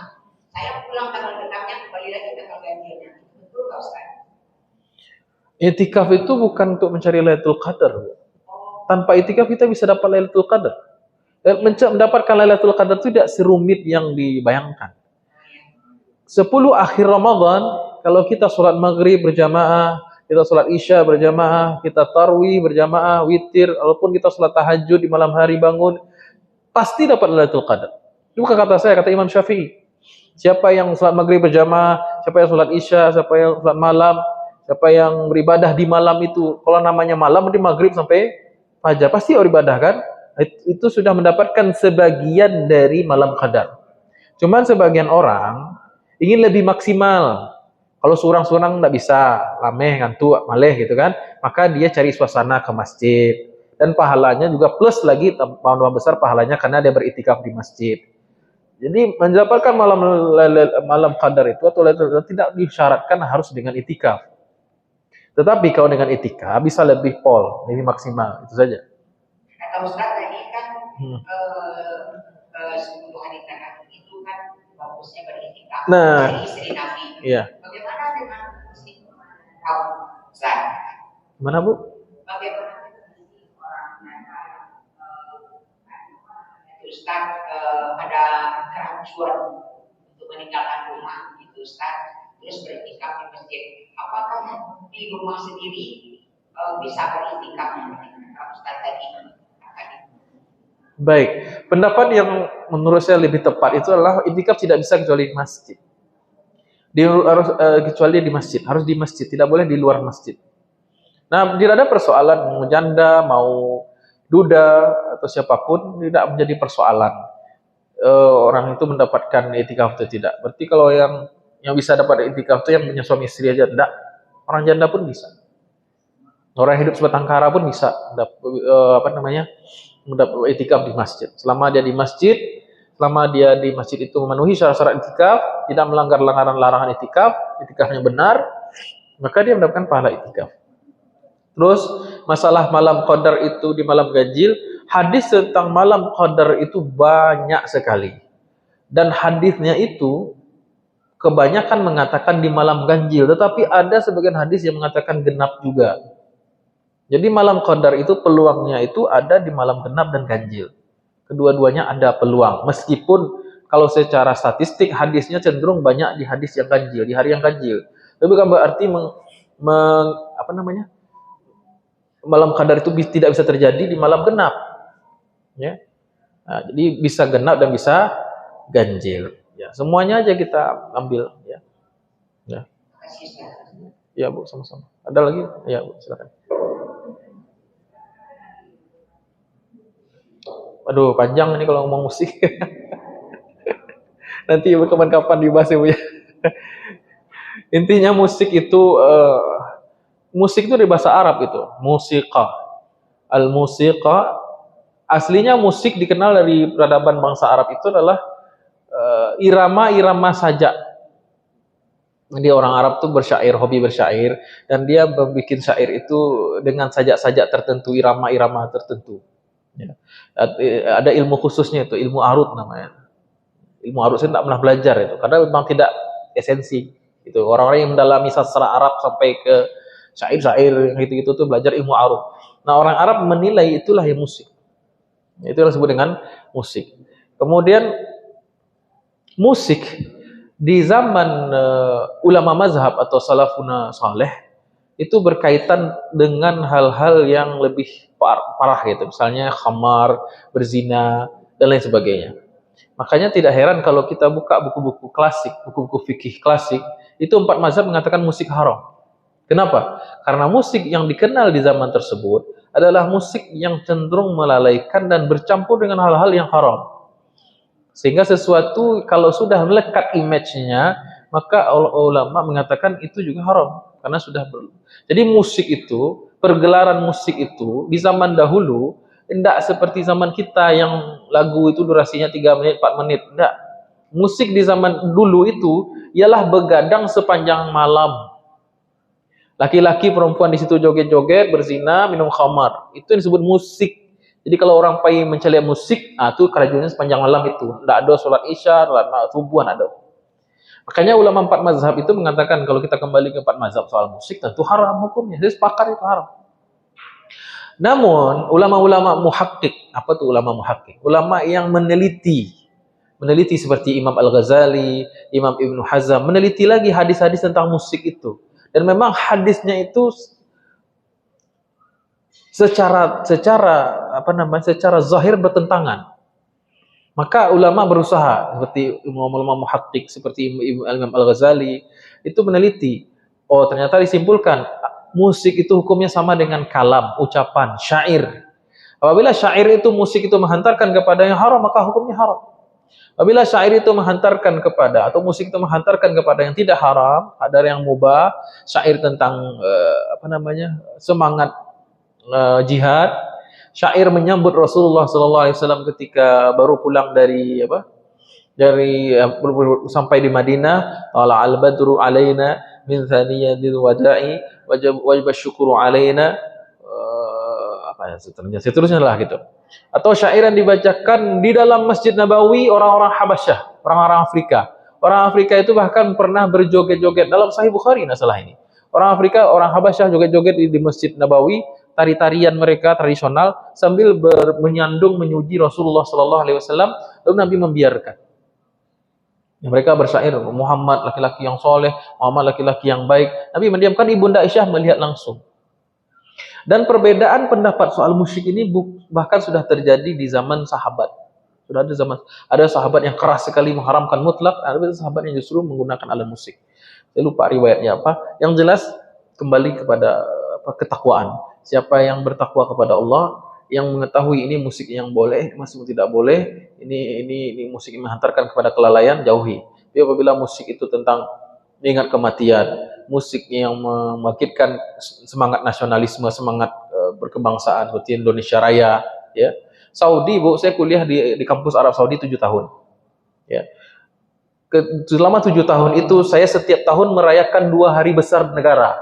Karena kita beasiswa dari Arab Saudi, kemudian saya juga warga Indonesia dan banyak mahasiswa dari Indonesia, maka kita 2 kali hari raya kemerdekaan. Kemerdekaan Saudi 1, kemerdekaan Indonesia 1. Ketika hadir Yaumul Watani itu, hari kemerdekaan Saudi itu sebutnya Yaumul Watani, itu kita dihidupkan musik tradisional, musik kemerdekaan atau anthem, apa bahasanya? Lagu kebangsaan ya.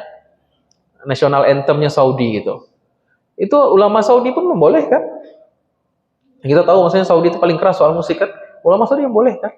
Nah, begitu juga Indonesia Raya juga diputar. Di kampus itu ulama semua isinya itu. Dosen-dosen kami. Nah, jadi dari sini kita tahu apabila musiknya menghantarkan kepada yang melalaikan dari Allah Subhanahu wa taala, dari zikir, dari ibadah, maka haram. Ya. Atau musiknya diiring yang membawanya situasi, kondisi siapa yang membawakan. Ya. Ini perempuan joget pakaiannya minim, maka itu udah pasti haram itu. Atau perempuannya sopan, atau yang nyanyi laki-laki tapi lirik yang menghantarkan pada kesyirikan, lirik yang menghantarkan kepada kemaksiatan, udah pasti haram. Atau liriknya bagus, menyanyinya bagus, gitu kan? Tapi nyanyinya pas orang azan, haram. Jadi menilai hukum musik itu tidak sederhana. Perlu kejelian, ketelitian. Takutnya kenapa ada ulama yang mengharamkan? Kehati-hatian. Kenapa ada ulama yang membolehkan musik? Takut mengharamkan apa yang dihalalkan Allah. Ya, kalau ada ulama yang mengharamkan seperti kebanyakan ulama Hanafi itu, bukan masalah ini Salafi atau Wahabi, enggak. Memang ulama Hanafi dari dulu 4 mazhab pun mengatakan musik haram. Tapi saya teliti karena kehati-hatian. Tapi ada juga ulama yang bolehkan. Ulama kontemporer ada yang bolehkan seperti Syekh Yusuf Al-Qardawi bolehkan. Bahkan ada buku fikihnya itu buku fikih musik. Saya melihat yang membolehkan karena kehati-hatian mengharamkan apa yang dihalalkan Allah. Jadi dua-duanya sama-sama niatnya bagus. Yang nggak boleh itu sekarang umat akhir zaman baru belajar sedikit langsung karena dia cenderung pendapat yang halal, dia tolak pendapat yang mengharamkan dan merasa paling benar. Gitu juga karena dia baru belajar tahu musik haram nih, dia lihat semua hukum musik dikatakan haram, merasa dia paling benar juga. Padahal ulama dalam berijtihad itu ada maksud dan tujuan, ada kaidah-kaidah ilmunya, dan tujuan mereka lillahi ta'ala, jangan sampai mengharamkan apa yang Allah halalkan, jangan sampai menghalalkan apa yang Allah haramkan. Itu niatnya. Yang ribut kan di bawah. Orang awam ini. Baik. Aduh. Masih banyak ini. Ya silakan. Kalau kita lihat di ayat kalau lebih kalau kita lihat Kata siapa, Pak? Terus pertanyaannya apa, Pak?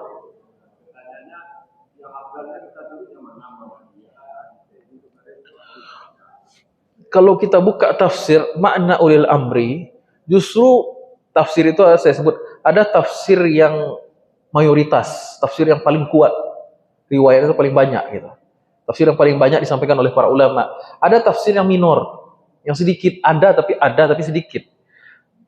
Orang yang menafsirkan ulil amri itu pemerintah, itu tafsir yang minor, Pak. Tafsir paling bawah tuh, pemerintah. Ulil amri itu adalah orang-orang yang mewarisi ilmu Rasulullah SAW, itu para ulama, itu ulil amri. Yang disebut ulil amri adalah orang-orang yang mengurusi persoalan umat dari sisi agama, yaitu para ulama, warasatul anbiya. Jadi kita taat kalau kita nih, atiullah wa atiur rasul wa ulil amri minkum. Taatlah pada Allah. Kita ngerti enggak Al-Quran langsung keluarkan hukum dari Quran? Enggak. Atiur rasul. Taatlah kepada Rasul. Ngerti enggak hadis Nabi? Enggak. Maka siapa yang bisa punya hak? Ya, punya hak untuk menafsirkan atau mengeluarkan hukum yang ulil amri, yaitu para ulama. Fas'alu ahla zikri in kuntum la ta'lamun. Kalaupun ada yang menafsirkan ulil amri itu pemerintah, ada, tapi tafsir yang sudah paling yang bawah. Ada tafsir yang paling bawah. Kalaupun kita tafsirkan ulil amri itu pemerintah, maka kita lihat dulu pemerintahnya. Kalau pemerintahan kita, pemerintahan demokrasi. Pemerintahan kita menyerahkan ada kebebasan beragama, orang-orang mengamalkan agama yang 5 atau 6 itu ya, agama yang dirangkul. Ada kebebasan setiap rakyat untuk mengamalkan agama sebagai kepercayaan. Kan begitu, Pak ya? Baik. Jadi pemerintah sebenarnya, pemerintahan jenis kita ini demokrasi, membiarkan pada rakyat untuk mengamalkan sesuai dengan kebebasan keyakinan masing-masing.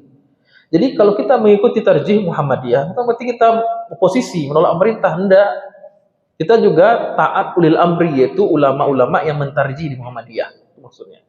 Pun kalau pemerintah mengadakan sidang isbat, itu bukan dalam rangka otoriter. Kami tetapkan ini Idul Fitri ya, Ramadan tanggal sekian. Tidak. Itu pemerintah memfasilitasi bagi yang ingin tahu pendapat yang memakai ru'yah, imkanul ru'yah dan sebagainya. Bagi yang Muhammadiyah bukan berarti tidak menolak ulil amri. Jadi jangan salah, orang yang ikut Muhammadiyah berarti memerintah. Enggak. Sistem pemerintahan kita yang memungkinkan untuk bebas beribadah mengikuti. Makanya ada tarekat Naqsabandiyah duluan tuh. Ada lagi yang di Gorontalo itu apa? Yang jamaah apa? Nasir itu. Ya. Bukan jamaah Pak Robi Nasir, bukan. Jamaah Nasir yang ada di Nazir ya. Di Sulawesi itu. Bebas aja kan nggak ditangkap pemerintah. Karena memang asasnya bebas. Ya. Jadi jangan sampai mengatakan orang yang ikut sidang isbat berarti dia ikut pemerintah gitu kan. Enggak. Karena metode penetapannya memang sudah berbeda. Dari zaman dulu dari siswa beda ya Pak. Ada yang dengan ru'yatul hilal, ada yang dengan hisab, ada yang di tengah-tengah imkan ru'yah di tengah-tengah itu. Jadi kalau yang pakai ru'yatul hilal NU ya cenderung ke NU, hisab cenderung ke Muhammadiyah, kemudian imkan ru'yah itu Persis gitu. Baik. Udah banyak tanya. Sampainya marah mengaji kamu. Ibu ndak ibu sama bos.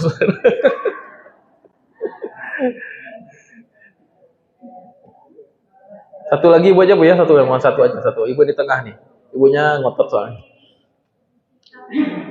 Ketika